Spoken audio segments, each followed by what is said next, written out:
Welcome back to week 3 and a special edition of the Adam Schefter Podcast and what we expect to now be a regular edition of the Adam Schefter Podcast. Each Thursday, we are planning to bring you an extra version of the podcast, looking ahead to the week ahead, to the games and the action in the upcoming week. And to help us do that, in our usual six-pack format, we're joined today by my friend, my colleague, the host of the Pat McAfee Show, Ty Schmit, back for a second weekly six-pack.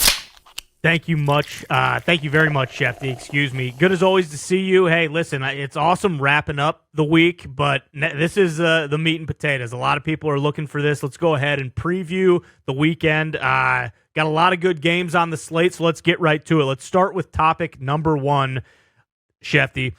What has you look at Chicago, and there's been a lot of talk about them both offensively and defensively. When you look at their defense, what has stood out to you in terms of what the Bears defense has done to opposing quarterbacks through 2 weeks? The defense has really struggled so far, Ty. And if we go back and look at it, when they played the Vikings in week 1, Minnesota quarterback J.J. McCarthy was the NFL player, the offensive player of the week.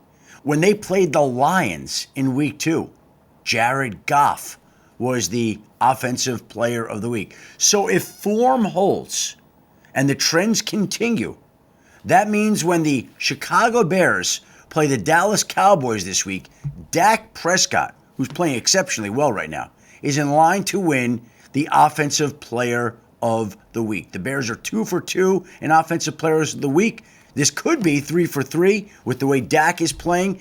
Don't forget, Chicago also missing its cornerback, Jalen Johnson. Looks like he's going to have surgery for a core muscle injury that is going to sideline him indefinitely. So you take your Pro Bowl cornerback, who was back last week for a little bit of time, take him out of the lineup.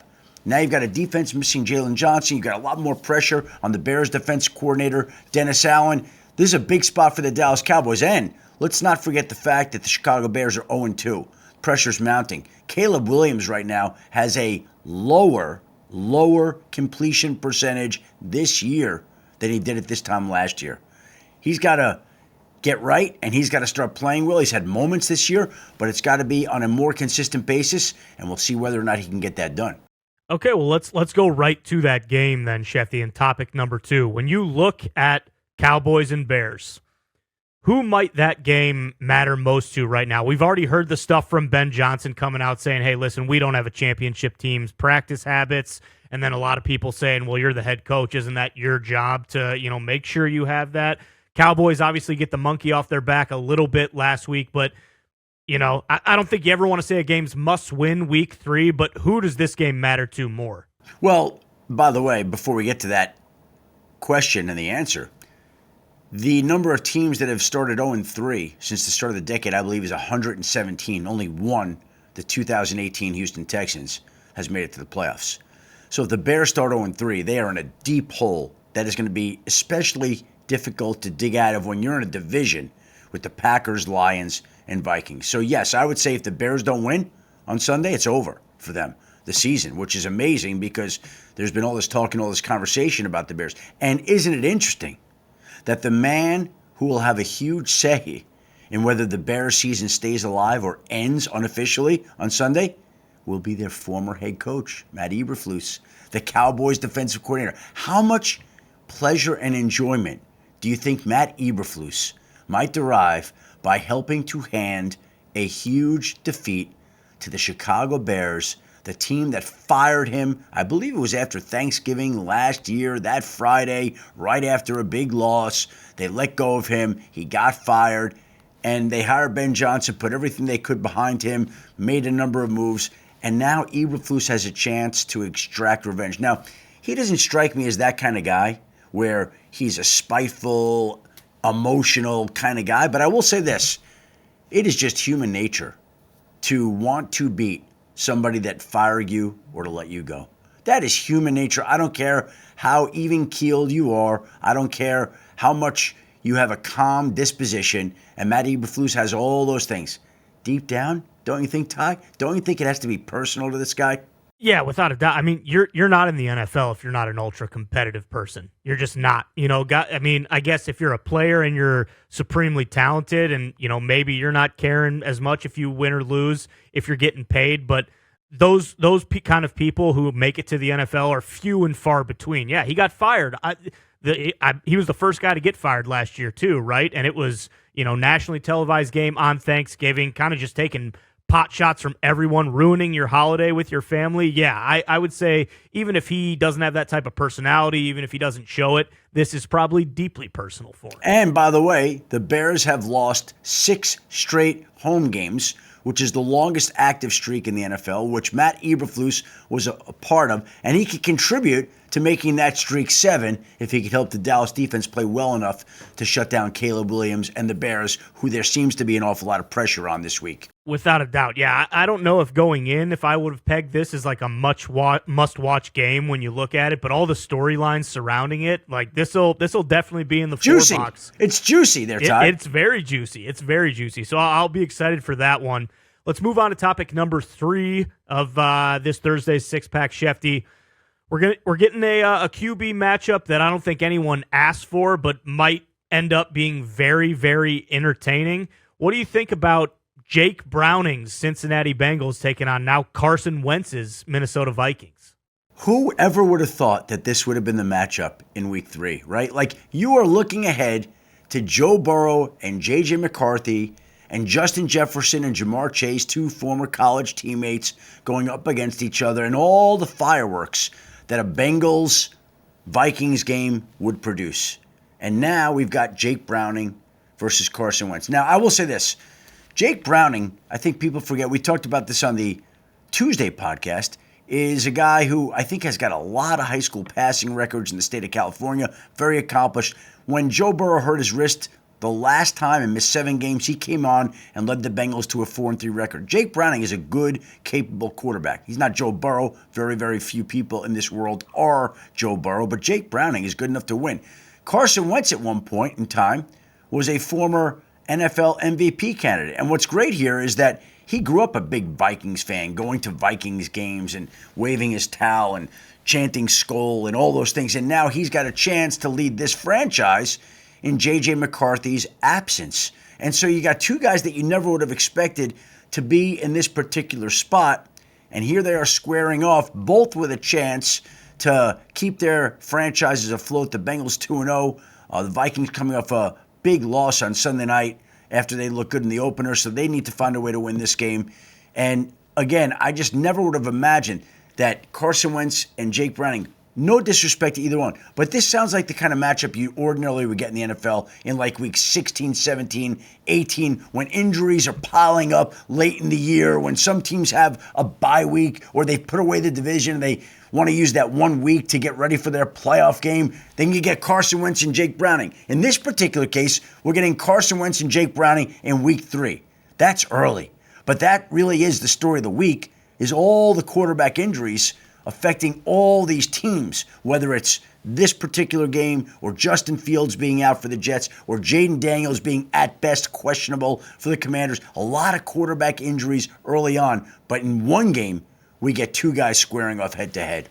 Yeah, I mean, it is kind of startling that we're in week 3 and we already have all these guys potentially not playing Sunday, but the way things have been going with some of these, backup quarterbacks, if you want to call them that, I think all these games now, it seems like at least the last, 6 months or so when we've had NFL games, these are auditions for these guys. We've seen, if you can come in, a guy like Carson Wentz, who's been around the league, like you mentioned, he's been an MVP candidate.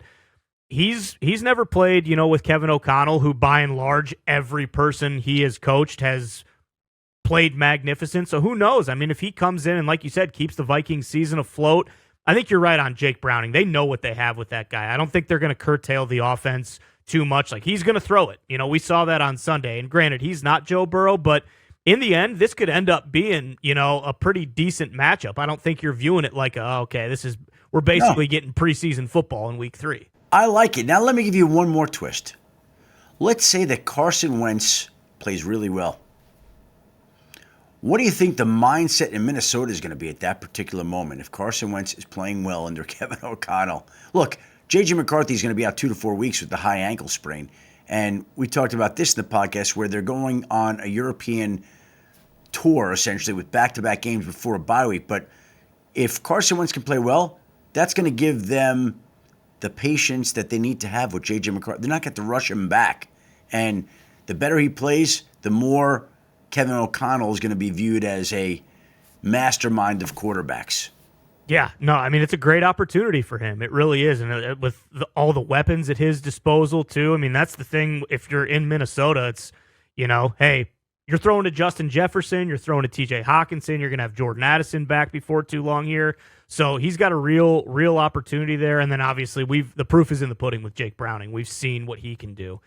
Let's move on to topic number 4 of the six-pack, Schefter. You just mentioned all the quarterback injuries. Let's move to arguably the hottest team in the NFL right now, a team that a lot of people, have at 1 in the power rankings currently. When you look at the Packers injury report, they didn't play. They played last Thursday, so they've had kind of the mini bye here. But when you look at their injury report, what stands out to you? Did you see that Micah Parsons is not even listed on the Packers injury report this week? I did see that. You happy about that, Ty? Yeah, I'm very happy about that. What do you think that means, Ty? I think they're going to unleash him. Me too. I think here comes Micah Parsons, the full dose of Micah Parsons. And if it's not full, it's 75-80% ahead of next week's Sunday night matchup against the Dallas Cowboys. But lo and behold, it took about 2 weeks for Micah Parsons to get past that back injury, to get off that injury report, and to be essentially cleared for full go on Sunday against the Cleveland Browns. And you're right, they have looked like maybe the best team in football. There hasn't been anybody that's looked better or more impressive than the Green Bay Packers through the early part of the season. And yeah, there are some injury issues there. Jaden Reed had surgery this week. They're down Jaden Reed. Josh Jacobs showed up on the injury report, although it sounds like it's a maintenance issue with a veteran. We'll see how that plays out. But Micah Parsons is off the injury report. Off.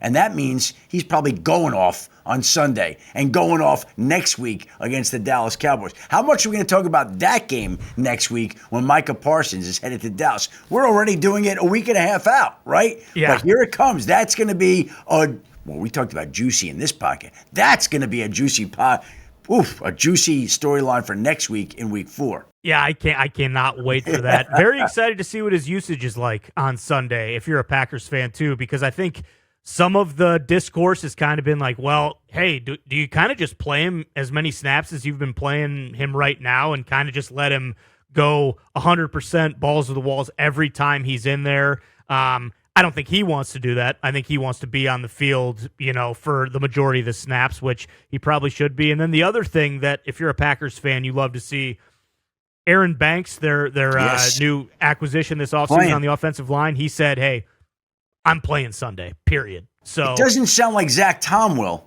but it sounds like Aaron Banks will be back, which is a big boost for the Packers offensive line.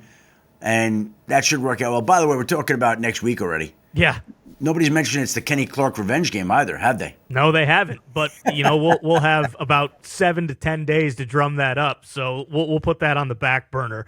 All right, Shefty, let's move on to topic number 5 of the six-pack. A lot of teams in the AFC right now that maybe we didn't think we were going to be talking about 2 weeks in the season that have kind of surprised everybody. And then obviously you have the stalwarts who we knew we were going to be talking about. But in your opinion, which team in the AFC do you think is not getting enough love and isn't being talked about enough? The Los Angeles Chargers. Not only are they 2-0, Ty, but they've won 2 road games. They won in Brazil, which was a home game for the Chiefs, and they won last week in Las Vegas against the Raiders. So now they come home for their home opener against the Denver Broncos, who are coming off a loss against the Colts. And I just think this Charger team is really loaded. Jim Harbaugh has this effect on teams wherever he goes. It takes a little bit of time for him to turn it around, and that team has begun to turn it around to where now they're 2-0, 2 road wins. Justin Herbert is starting to air the ball out, is playing as well as any quarterback out there. I know people have brought up Dak Prescott and Jordan Love has played great. Josh Allen, Lamar Jackson, a number of quarterbacks have played exceptionally well. But Justin Herbert has really played well. In fact, We were doing Get Up earlier today. I said to Dan Orlovsky, I'm like, hey, you did the Raiders-Chargers game on Monday night. What was the one thing that stood out to you? He goes, I didn't realize how good the Chargers were. And I think there is an element of truth to that where they could beat you with their defense. They could beat you running the ball, and they're really throwing the ball. And can you imagine if they hadn't even lost Rashawn Slater in the first week of training camp? I mean, that's their left tackle. So they had to move Joe Alt over to left tackle, and Joe Alt steps over to that position and looks like he was born to play left tackle. And they put Trey Pipkins in at right tackle, but it doesn't really matter. That team is just rolling on right now. And we're talking about all the great teams in the AFC, the Bills and the Ravens, and even the Colts have played very well. And we wonder if the Chiefs can bounce back. But we're not mentioning the Chargers quite as much as some of these other teams. And the Chargers are going to have something to say about that because I think they're for real. Yeah, I would agree. We know what Justin Herbert is. When he's playing well, he's top 5, the top 7 quarterback in the NFL. But you mentioned it there. Their defense, watching that on Monday night, and granted, we don't know what the Raiders are going to be yet, but they are so fast, so physical. Every time Geno Smith was throwing somewhere, like there were 7 white jerseys around the ball. I mean, they just swarmed to the ball, and if they can get that kind of effort out of their defense in that division, and the offense continues to look the way it has, and they really haven't even, Omarion Hampton hasn't really gotten going yet. We'll see what, Najee Harris does. I think I would agree. If you're buying stock right now, the Chargers are a team to buy stock in. They've got a real chance here. They're going to have some home games. By the way, we'll just float this out there. Could you see, I know nobody's brought it up, an LA Super Bowl. Never seen that before, right? And it's two teams that are both being overlooked. Nobody's talking about the Rams in the NFC, even though they are probably amongst that upper tier of teams. And nobody's talking about the Chargers in the AFC, even though they're in the upper tier of teams. Both teams have a chance to enter further into those conversations if the Rams find a way to upset the Eagles in Philly. If the Chargers find a way to beat the Broncos to go to 3-0, we're going to be talking a little bit more about LA. Yeah, and can you imagine sticking it to the 49ers fans, too? In the Super Bowl in Santa Clara, and you got the Rams and the Chargers in their backyard. So that's an interesting point. I think as of right now, that's definitely something you got to consider. They both look unbelievable. So we'll see what they both do on Sunday. Let's move on to the 6th and final topic of the six-pack, Shefty. Let's move past Sunday, and let's look ahead to Monday night. We got another great one in prime time, Lions-Ravens. What stands out to you the most about that matchup? Well, there's so much, right? Because the Lions got back on track last week. I think we were reminded that it's Dan Campbell's offense, and Dan Campbell is going to have a say in how this team operates. And they look like they did last year when Ben Johnson was the offensive coordinator. So the Lions seem to be back after I and others questioned how Johnny Morton would fare as the offensive coordinator. But I think everybody got together. I think there were some voices that were heard there. I think there was some more involvement from some others. And I think they got everything figured out in the span of a week. Lamar Jackson on Monday Night Football. I think he's played 7 games on Monday Night Football, or 9 games, 22 touchdowns, no interceptions. On Monday nights, he has lit it up against NFC teams. I believe his record is 24-2. So nobody's been better against the NFC than Lamar Jackson. Nobody's been better on Monday nights than Lamar Jackson. And nobody's been better against NFC teams on Monday nights than Lamar Jackson. Now, 2 Monday night losses have come earlier in the season, but the Ravens team, despite its opening loss at Buffalo, looks like it's going to be a viable, certifiable Super Bowl contender. And this is a battle of heavyweights. These are 2 of the teams that you would look at and say they're going to be competing to go to the Super Bowl. This is the kind of Monday night matchup that we want. The last game of the week, Lions-Ravens. I'm here for it. Like, get me ready for that one.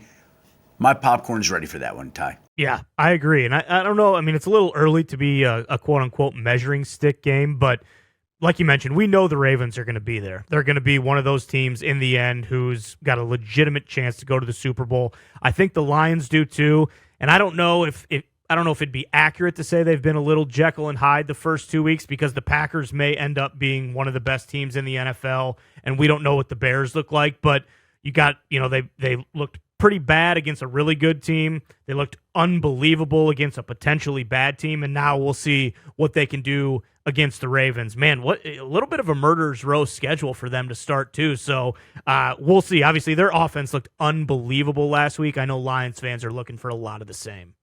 Ty, I'm really glad we're going to do this. We're going to try to do this every single week. A little look ahead, an extra six-pack. Who doesn't like an extra six-pack, right? Every now and then, right? Yeah, Sitting exactly. around on Thursday, get you ready for the weekend. Here's a six-pack to get you ready for the weekend, right? Yeah, without a doubt. I've never said no to an additional six-pack, so I agree.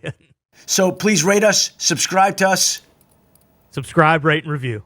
Subscribe, rate, review. There you go. Subscribe, rate, and review on the bonus six-pack. All right, Ty Schmit, great job on the bonus six-pack. Appreciate you. Appreciate our great producer, Dan Stanzik, our friend Rob Lorenzo, and to all the people listening to the bonus edition of the extra six-pack. Until the games this weekend, everybody, enjoy week 3. We'll be back in this spot on Tuesday for the regular edition of the six-pack, and then next Thursday for the bonus six-pack. Enjoy the games this week, everybody.